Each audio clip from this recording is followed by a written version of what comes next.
Va-t'en pas, faut que je te parle. Puis je te partage un jeu à la fin de la vidéo. Fait que si tu veux un nouveau jeu, ben, il va falloir que tu restes avec moi, puis que tu écoutes ce que j'ai à te dire. Là, ça fait une semaine, ben ça fait plus qu'une semaine, mais là, ça fait une semaine que je me concentre sur comment je leur fais réaliser à quel point l'état d'esprit est important. Fait que là, on parle d'état d'esprit calme. J'essaie de t'expliquer à quel point c'est important, mais c'est encore difficile pour toi de le comprendre. Et parce que c'est difficile pour toi de le comprendre, de réaliser que ton problème se situe probablement là, ou du moins il y a une partie du problème qui est là. C'est sûr à 100% qu'une partie du problème qui est là, ben c'est que tu ne cherches pas tes solutions à la bonne place. Puis parce que tu ne cherches pas tes solutions à la bonne place, tu vas continuer de faire ce que tu fais déjà présentement, c'est-à-dire trouver quoi faire dans la situation pour régler le problème. Puis ça ne va pas t'amener des résultats différents. Parce que si tu fais ce que tu as toujours fait, ben tu vas obtenir les résultats que tu as toujours eus. C'est de même, ça marche dans la vie, OK? Mais ça se peut que tu me dises hey, « moi, je suis super satisfaite, Sandra, des résultats que j'ai présentement. » Fine! Continue jusqu'à temps que ça marche plus, c'est correct, il n'y en a pas de problème. Tu peux même faire stop à la vidéo puis passer à autre chose, là. Mais si toi, tu fais comme ça a raison. Je suis pas tant satisfaite des résultats que j'ai. Il me manque quelque chose, je sais pas c'est quoi, mais c'est peut-être le temps de reconsidérer à quel point ton chien est pas dans le bon état d'esprit. Tu sais, quand je dis pas dans le bon état d'esprit, ça a l'air péjoratif, tu sais. C'est comme si je te disais, ton chien, il est grognon, puis il est mécontent. C'est pas ça. Quand je te dis, il est pas dans le bon état d'esprit, dans le fond, ce que je veux dire, c'est qu'il est pas dans l'état d'esprit où son cerveau est à off. OK? Fait que, moi, je veux que ton chien soit dans l'état d'esprit calme le plus souvent possible. OK? Pourquoi? Parce que quand il est dans l'état d'esprit calme, son cerveau est à off. Parce que son cerveau est à off, il n'est pas en train d'analyser tout ce qui se passe autour. Parce qu'à chaque fois que le cerveau est en action et prend conscience d'une information, le niveau d'éveil augmente. Parce que le niveau d'éveil augmente, je suis encore plus conscient de ce qui se passe autour. Puis parce que je suis plus consciente de ce qui se passe autour, ben je récolte encore plus d'informations.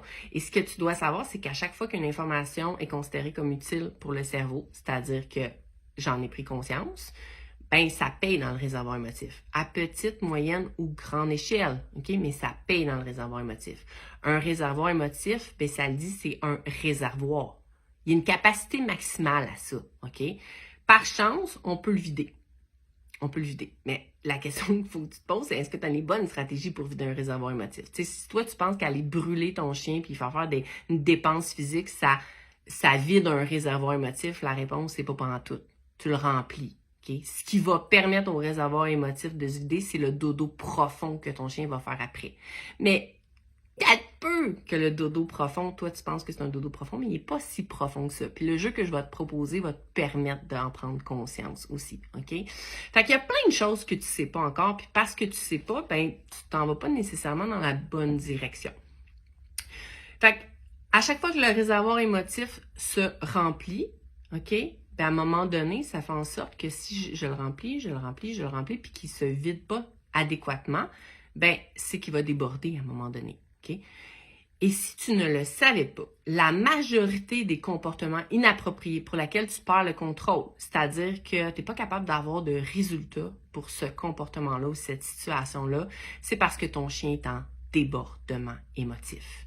Et être en débordement émotif, il faut que tu comprennes que le chien, son cerveau est sur le pilote automatique. Okay? Il est en réaction. C'est un comportement qui est involontaire. Le chien n'est pas en train de se dire « Ouais, peut-être ça serait une meilleure idée de faire ça comme ça. Oh, ça serait plus payant de faire ça comme ça. Oh, c'est à mon avantage de faire ça comme ça. » Non. Ton chien qui fait juste ça, c'est arrivé. OK? Ou « Oh, je m'énerve. » OK? Ça peut être positif ou négatif comme réaction. Mais ça reste que c'est une réaction, puis ton chien est sur le pilote automatique. Peu importe ce que tu vas faire dans la situation, là, tu vas juste éteindre le feu. Quoi que tu pourrais contribuer à l'envenimer, là, c'est-à-dire que si tu gardes ton chien dans la situation, il est réactif, puis il finit par mordre un chien ou se faire mordre, clairement, elle ne prend pas une bonne affaire. Là. Fait que là, tu viens de te tirer un peu dans le pied. Mais tu sais, comme si tu prends ton chien, tu le sors de la situation où tu y lances une poignée de gâterie puis elle mange, oui, tu comme as atténué les choses. Mais est-ce que ça va faire en sorte que la prochaine fois, ton chien va prendre une décision différente? Non, parce que ton chien reste encore en réaction. Puis pour arrêter que ton chien soit en réaction, il va falloir que tu fasses de la place dans le réservoir émotif. Puis pour faire de la place dans le réservoir émotif, il va falloir que tu t'intéresses à son état d'esprit. Puis pour t'intéresser à son état d'esprit, il va falloir que tu réalises à quel point il y a des choses, de l'information qui paye inutilement dans ce réservoir-là et que tu n'as peut-être pas toutes les stratégies ou tu n'utilises pas toutes les stratégies adéquatement pour le vider, ce réservoir-là, OK? Et là, le jeu que je veux te partager aujourd'hui, c'est pour que tu prennes conscience que les informations que ton chien considère utiles sont peut-être pas si utiles que ça, ou sont pas nécessaires. Fait que là, tu vas jouer à un jeu qu'on appelle le Ninja. C'est un jeu de calme level expert. Ça veut dire que mes étudiants ne jouent pas à ce jeu-là avant d'avoir intégré les autres stratégies de la routine de calme. Parce que le but de ce jeu-là, c'est de faire perdre de la valeur à des informations qui sont considérées comme utiles, mais non nécessaires pour le chien. OK? Fait que c'est level expert. Sauf que le jouer aujourd'hui va te faire prendre conscience. Et c'est ça que je veux en tant qu'intervenant en comportement canin. Moi, je pourrais jamais t'aider si tu prends pas conscience que ton problème se situe là. Fait que là, je te partage un jeu pour voir, ça va-tu t'allumer une cloche, là? Fait que tu vas, Ninja, c'est de faire perdre la valeur à de l'information qui devrait pas être utile pour ton chien, mais on va pas l'utiliser dans ce but-là aujourd'hui. Moi, je l'utilise dans le but que tu prennes conscience de.